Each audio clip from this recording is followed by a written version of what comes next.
રામ રામ, જય શ્રી કૃષ્ણ, જય માતાજી એન્ડ ગુડ આફ્ટરનૂન મિત્રો. કેમ છો બધા? સરસ મજાનો વરસાદ જે છે ચારે બાજુ આવી રહ્યો છે અને પરીક્ષાની તારીખ જે છે એ પણ ધીમે ધીમે નજીક આવી રહી છે.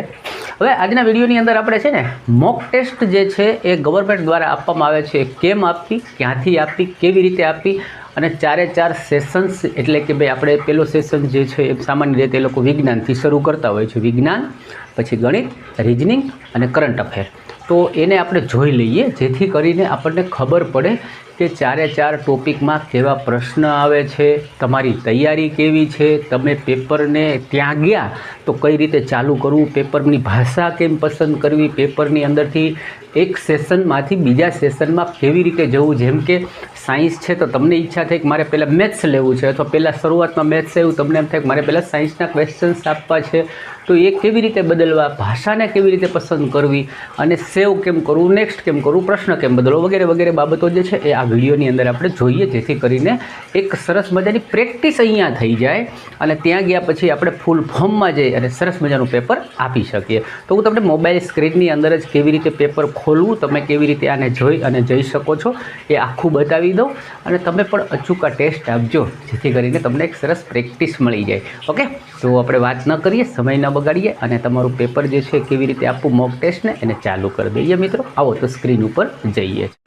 જો આપણે અત્યારે મોબાઈલ સ્ક્રીન ઉપર આવી ગયા છીએ અને પહેલાં તો આપણે ગૂગલ જે છે ઓપન કર્યું છે, એટલે હું તમને પહેલેથી જ બતાવું કે ભાઈ તમે કેવી રીતે ત્યાં સુધી પહોંચી શકો. હવે અહીંયા આપણે ગૂગલની અંદર સૌપ્રથમ આપણે શું લખીશું તો કે ભાઈ RRB અમદાવાદ લખીએ. RRB ઓકે, અમદાવાદ જે છે આ રીતના લખવાનું છે, જોઈ લેજો તમે. RRB ahmedabad.gov.in એને ઓપન કરીશું એટલે આપણા અમદાવાદ ઝોનની વેબસાઇટ જે છે આ રીતે તમને જોવા મળશે. ઓકે, એમાં અહીંયા તમે જોશો તો આ પહેલું જ જે દેખાઈ રહ્યું છે એના ઉપર આપણે ક્લિક કરી અને વેબસાઇટને ઓપન કરીએ છીએ. ઓકે, આ રીતનું પેજ જે છે તમારી સામે આવી જશે. હવે જુઓ, થોડુંક નાનું દેખાતું એટલે એને આપણે આ મોબાઈલથી આ પકડી અને થોડુંક ઝૂમ કરી શકીએ. હવે એમાં તમે અંદર જશો એટલે નીચે જવાનું છે. ઓકે, હવે નીચે જતાં હું તમને બતાવું તો જુઓ, અહીંયા તમને લખેલું દેખાશે આ જગ્યા ઉપર.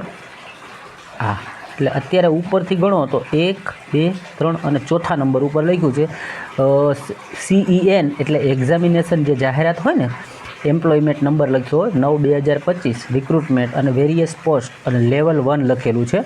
હવે એને તમે આ રીતના કરશો, જે રીતના મેં ફેરવું તો જો અહીંયા તમને એક ક્લિક જેવું દેખાય છે, એરો દેખાય છે, એના ઉપર તમારે જવાનું રહેશે. એટલે આપણે એના ઉપર જઈએ. એના ઉપર ગયા એટલે તમને ફરીથી એક નવી સ્ક્રીન ખોલી, ફિલ્ટર લખેલી. ઓકે, હવે જુઓ, એમાં તમે વાંચતા જાઓ એટલે પહેલાં આ લખ્યું છે તો કે ભાઈ લિંક ડાઉનલોડ લખ્યું છે, પછી રિવાઇઝ લખ્યું છે, એના પછી આ લખ્યું છે. એમ કરતાં આપણે નીચે જઈએ એટલે જુઓ અહીંયા લખ્યું છે mock test link for CBT centralise number જે છે એ 9/2025. ઓકે, થોડું મોટું કરી દો એટલે દેખાય. જુઓ, જોવા મળ્યું. હવે ઉપરથી કેટલામું છે એ પણ તમને કહી દઉં તો ઉપરથી જુઓ તો 1, 2, 3, 4, 5, 6, 7 ઊભા રહે. કેટલામું છે તો કે 1, 2, 3 આ મોક ટેસ્ટ છે આ જગ્યા ઉપર. એના સિવાય 1, 2, 3 ઓકે 4 નંબર ઉપર જે છે એ તમને મોક ટેસ્ટની લિંક જોવા મળે છે. હવે એને પણ તમે પાછી ડાબી બાજુ આ રીતે કરશો.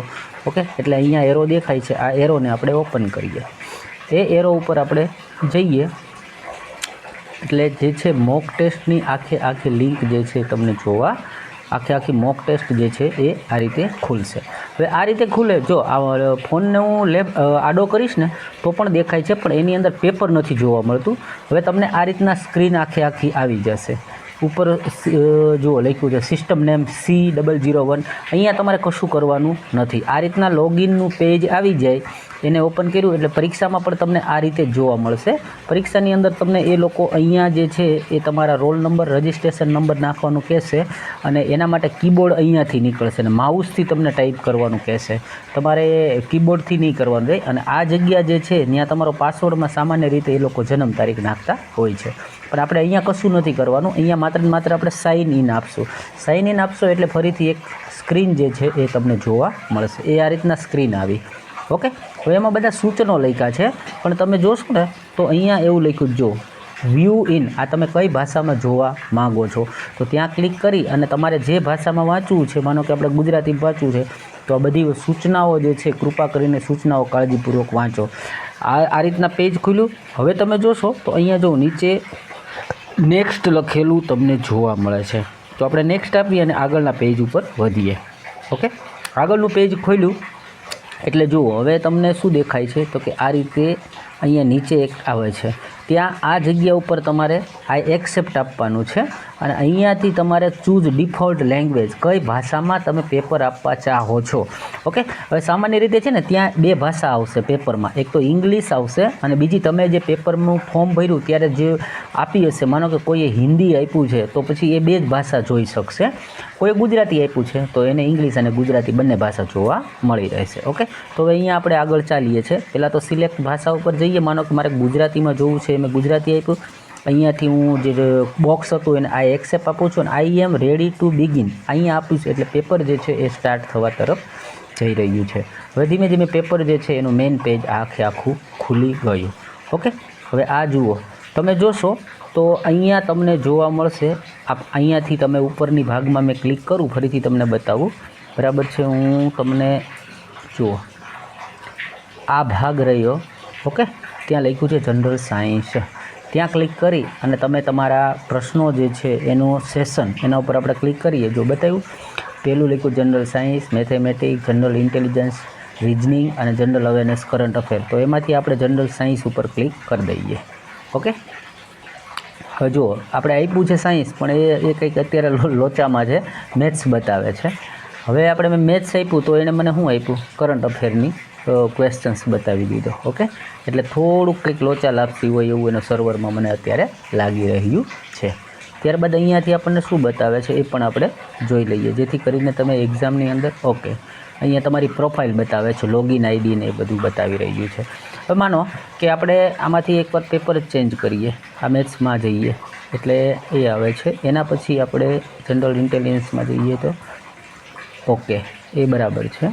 ત્યારબાદ આપણે જોઈએ કરંટ અફેરમાં, તો એમાં બતાવે છે ફેબ્રુઆરી 2018ની સ્થિતિએ કોલકાતા સ્થિત આઈપીએલની ટીમ કોલકાતા નાઇટ રાઇડર્સની માલિકી કોણ ધરાવે છે.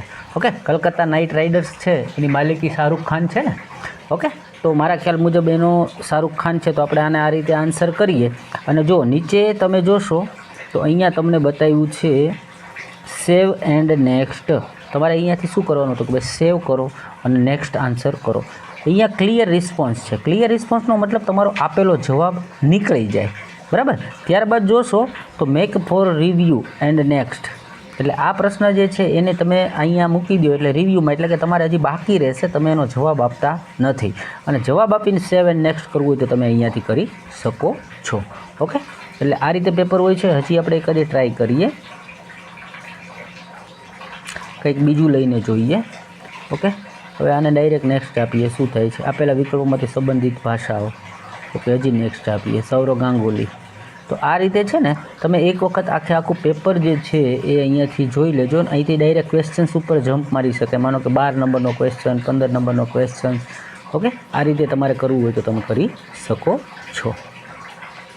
જો ત્યારબાદ એક પ્રશ્ન સાયન્સનો લખ્યો, જો ચોક્કસ વેગ સાથે એક દડાને ઉપરની બાજુએ ઉછાળવામાં આવે અને તે 40 મીટરની ઊંચાઈ પ્રાપ્ત કરે અને નાખનાર તરફ પાછો વળે તો નીચેનામાંથી તમારે ઓપ્શન આપવાના છે. હવે એ કહેવા શું માગે છે કે ભાઈ કોઈ વ્યક્તિ છે એ અહીંયા આપણે એમ કહીએ કે આ વ્યક્તિ ઊભો છે. ઓકે, એને દડો છે એ આવી રીતે આમ ફેંક્યો, એ 40 મીટર સુધી ગયો અને ત્યાંથી એ બોલ છે એ પાછો એના હાથમાં આવી ગયો. તો હવે 4 ઓપ્શનમાંથી જવાબ શું થાય? પેલું લખ્યું કુલ સ્થળાંતર શૂન્ય. તો જુઓ સ્થળાંતર શૂન્ય છે એ વાત જે છે એને આપણે ઘડીક ભૂલી જાય, એના સિવાયના ઓપ્શનો વાંચીએ, કારણ કે રાઈટ આન્સર એ છે, પણ કેવી રીતે છે જોઈએ. તેના દ્વારા આવરી લેવાયેલું કુલ અંતર શૂન્ય છે એવું કહે છે. જો કુલ અંતર શૂન્ય, તો કુલ અંતર શૂન્ય થોડું છે, બરાબર છે. અંતર તો જુઓ તો તમે શું થાય કે એને 40 મીટર ઉપર ગયું અને 40 મીટર પાછો આવ્યો, તો અંતર તો 80 મીટર જેવું થઈ ગયું. પછી એમ કહે છે તેના દ્વારા આવરી લેવાયેલું કુલ અંતર 40 મીટર છે, તો એ કુલ 40 મીટર નથી, 80 મીટર થશે. 40 જેવું 40, તેના દ્વારા આવરી લેવાયેલું કુલ સ્થળાંતર 80 મીટર છે. સ્થળાંતર જે છે ને સાયન્સની ભાષામાં એવું છે કે સ્થળાંતર એટલે શું, કે ભાઈ કોઈ પણ વ્યક્તિ જે છે, માનો કે એ અહીંયા ઊભો છે અને ત્યાંથી એ આમ ફરીને અહીંયા આવે, તો સ્થળાંતરનો મતલબ છે કે ટૂંકામાં ટૂંકું અંતર, તો ટૂંકામાં ટૂંકું અંતર છે ને આ બે વચ્ચેનું થાય. ઓકે, એટલે આને તમે સ્થળાંતર ના કહી શકો, એને તમે અંતર કહી શકો.